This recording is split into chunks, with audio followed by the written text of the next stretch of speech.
পশুর মধ্যে যে ত্রুটি থাকলে কুরবানি দেওয়া জায়েজ নেই।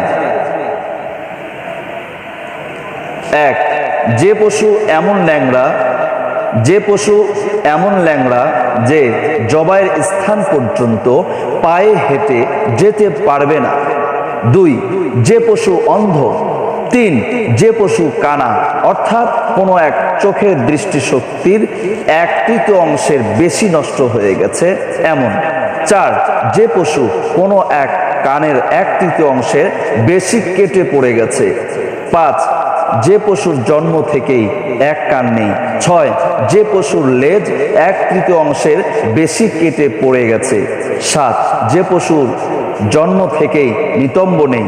আট, যে পশুর নিতম্ব 1/3 অংশের বেশি কেটে পড়ে গেছে।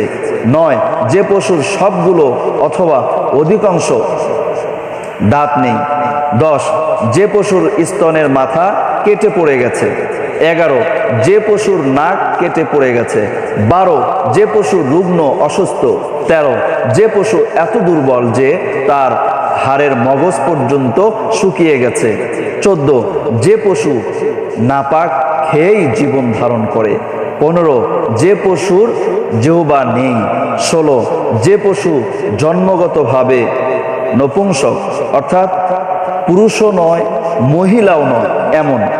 তবে যে পশু জন্মগতভাবে পুরুষ ছিল কিন্তু পরবর্তীতে খসি বানানো হয়েছে, উহা দ্বারা কুরবানি দিতে শরীয়তে কোনো বাধা নেই।